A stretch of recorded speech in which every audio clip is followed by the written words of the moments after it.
You are a undercover police officer in the course of your duty.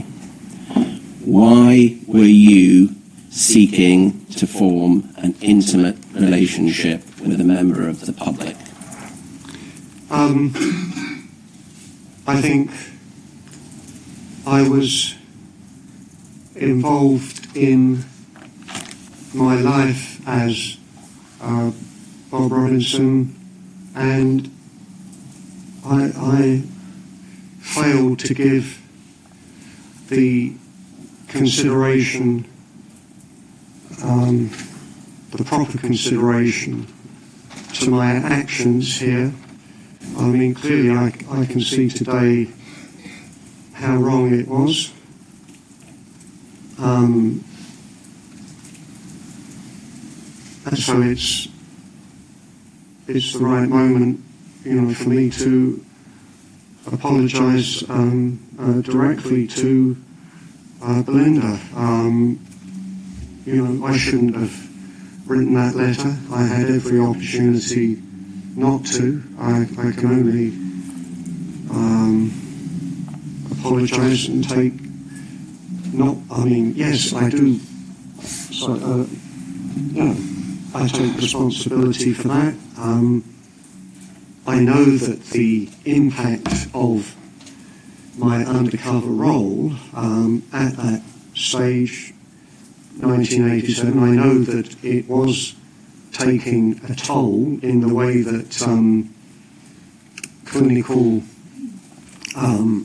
psychiatrists such as Gordon Turnbull recognise and talk to, and I'm not seeking to use any of that as an excuse, only some kind of, perhaps at best, some sort of mitigation or explanation as to why I acted in a way that I would not otherwise do.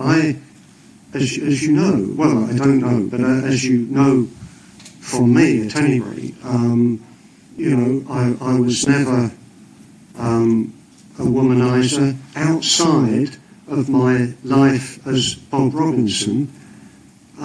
Here I am, age 72. I've had 2 sexual relationships, both with my wives, my former wife, I beg your pardon, and my current wife. I've never ever dreamt of doing that. And yet 4 times I've done it, as we've now seen. This is the 4th time I've had entered into a relationship that I shouldn't have done. They all happened, and it's the only times that this has happened in my 72 years. And again, this is only some kind of context and mitigation, and what's left. I'm in the wrong, absolutely. But the only thing that I think I can prove, well, I can go some way to establishing here, is that at all points in this relationship and the others, I acted with, complete respect for the in this case, for Belinda's wishes, and not only was that my inclination to be kind and considerate and affectionate, thoughtful, but in addition, I had to be, because we might see evidence that if a member of my circle, this, the group that we're now familiar with, if any man in that circle was even ever thought of as some kind of sexual predator, and even worse, any sort of sexual abuse, that individual, that activist, would be expelled. and there's evidence of that. So there was my own inclination, but in terms of maintaining cover, it wasn't a problem, but for me. But I only say that to highlight that I was. I behaved as Bob Robinson, and indeed as Bob Lambert has only ever behaved towards women. Was the reality that you regarded seducing young women during the course of your deployment as a perk of the job?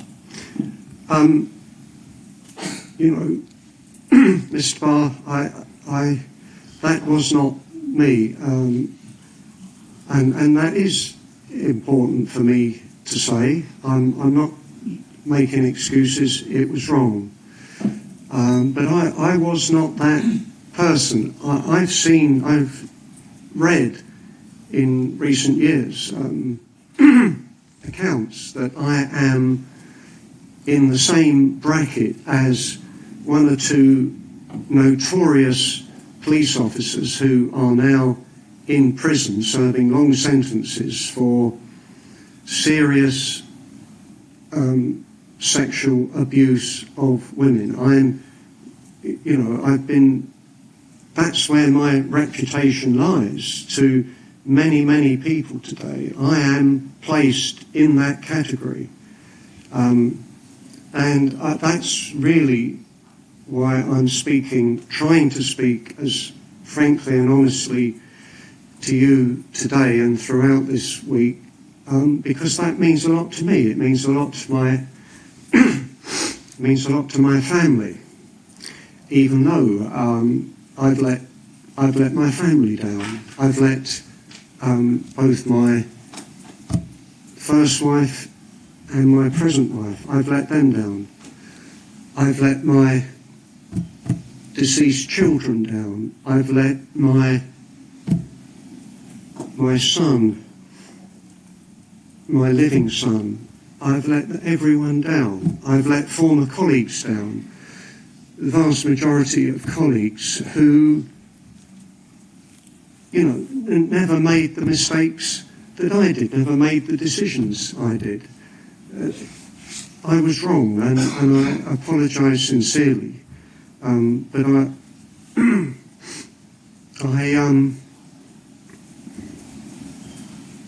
I accept all the criticism that I'm sure I will get, and I need that. I don't want to make excuses. For deceived women in the course of your deployment, what other explanation is there if it is not perk of the job?